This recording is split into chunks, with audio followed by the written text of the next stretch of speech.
Bonjour, bonjour, nizere mwese ko mumeze neza. Hanyuma uno mwanya mwiza wo kubandanya twigishanya kugira tugire ubumenyi. Naza yuko iyo umuntu afise ubumenyi bwinshi akora byinshi. Okay? Turabira hamwe ukuntu ushobora kudepoza neza amafaranga yawe kuri Binance ku buryo uvuga uti amafaranga yahise kuri spot. Abenshi iyo babarungikiye amafaranga ama USDT arashikira kuri founding mu gihe yacishije kuri email.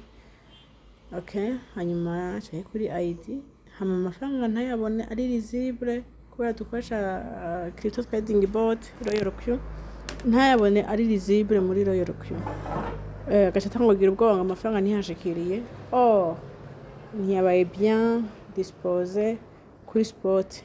Okay, ni kuvuga rero ça dépend n'ukuntu amahera yawe yaje, bivana n'ukuntu amahera yawe yaje.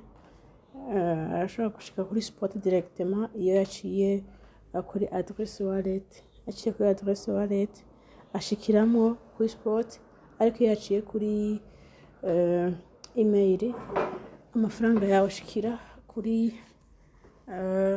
funding cyangwa financement musi bivana na telefone yiwe. Tugende muri Binance murayibona hano, turabire hamwe kuba byifashe. Okay, akarorero amafaranga aba ari kuri spot, amafaranga aba ari kuri spot aba ari amafaranga ama USDT ari ngaha kuri akajambo nyene kanditse ko USDT ari aya mafaranga aba ari visible, ushaka kubona muri Royal ko ari libre, kandi n'amafaranga aba ari libre ushobora kugira ku withdrawing, kugira withdraw, kurotira ugakuramo ukayavunjisha, kubera yandi abari mu bidandazwa uba waraguze. Ana nkaha ndafise Floki, ndafise Ada, ndafise zose n'ama crypto mba naraguze. Ni ukuvuga amafaranga ari mwibi ntiyakurayo directement, ubanza kubiseringa kugira aveyo directement, amafaranga akabanza kuza ngaha kuri USDT iyi. Ni ukuvuga amafaranga atari kuri USDT nk'iyi ntaba ari visible muri Royal kandi ntaba ari retirable mu buryo bworoshe. Okay, ni ukuvuga rero kugira ngo dispose neza iyo wakunkiye amafaranga, ni ukuvuga inzira zo kunkika amafaranga barazizi ni nyinshi. Uciye ngaho kuri deposit, kuri add funds, bashaka kubona inzira ushobora guca mu kunkika amafaranga. Okay, bashaka kunkika amafaranga uciye kuri chain deposit, handi y'amadirese wallet PP20, Polygon, Trotter 7, ajya n'amarezo ma network. Okay, urabona ni nkuko urungikiye amafaranga amarundi umuntu kuri Rimikash, kuri Bank Note, ajya n'amarezo.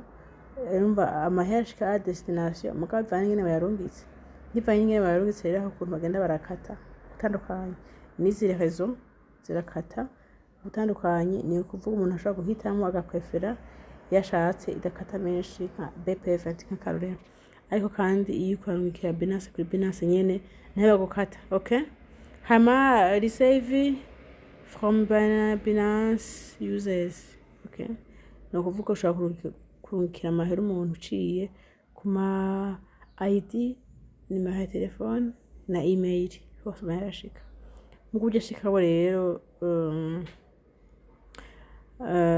amahera ashika ubwo ukuntu ashika gutandukanye. Nk'akarorero ngaha hari amahera ari ngaha muri funding, iyo imisi yose baguhaye amahera baciye kuri email ntuzuyagenda uyaraba muri Royal urashobora kuyasoma. Okay, ubanza kuraba ngaha muri financement, muri funding yuko hari amahera ariyo ukanza kuyatransfera ukayakurayo. Ico rero benshi ntibarakimenya.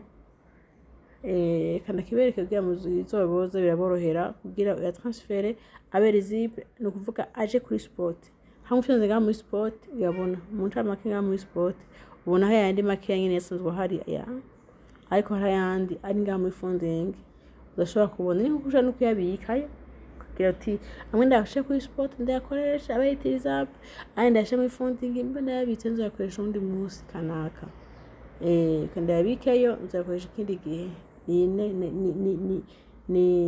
bita chambre yo muri portefeuille yawe, ahantu ushobora kubika udufaranga twawe udashikiza amaso ahandi mu yindi kote. Okay, rero twarungika amahera kuri email ugenda ngaha muri funding ugafyondamwo kugira ayo mahera yawe uyabone. Okay, urabona ngaha muri funding hariyo 7F USDT, niyo aba bandukiye kuri email. Aha rero ugenda yashire kuri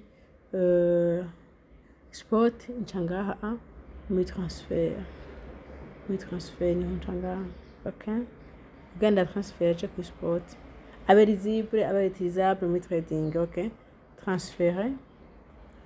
Okay, funding from funding to spot wallet, ni ukuvuga ave muri funding aho igihe twahabonye funding aze muri spot wallet, ni ukuvuga aze kuri wallet ya spot aho ashobora kuba utilisable ashobora kuba rutirable. Okay, ko turabona type de coin ushobora kurutira na bitcoin cyangwa iyindi coin, simpaho rotire USDT gusa. Turabona ngaha ko hariho icyo ashaka kurotira, ushaka gutransfera USDT. Okay, ucoja ngaha ukaranga kuri amount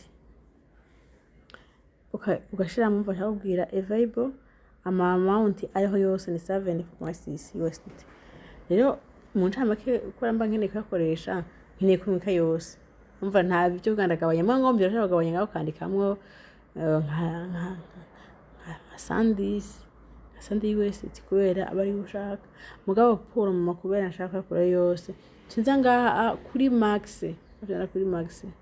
Okay, maximum kwashajamwo yose 76 kuvuga uyateruye ukayashiramo mu ncamake cinza ngaha kuri maximum. Okay, hoje ngaha rero tuza ngaha kuri confirm transfer, nemeze transfer ko ibaye ndayemeje.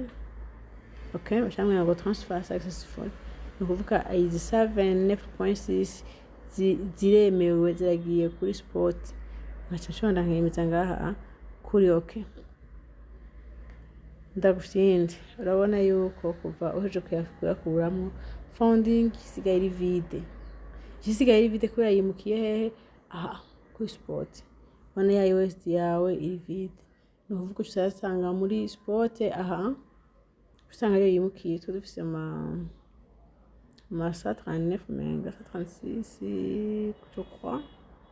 Okay, amahera nyayo rero yiwawe aba yaje ngaha kuri spot, nukuvuga ahashiyaza ngaha ubu ni 54.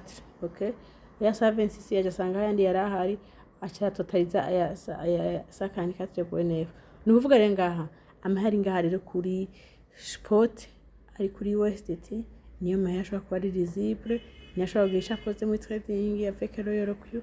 Nuko muje kubikora wowe wahayamera kuri email imisi yose yame acha transfer hama rero mutaje gutahura amaje kumbaza mwande yimwekerana.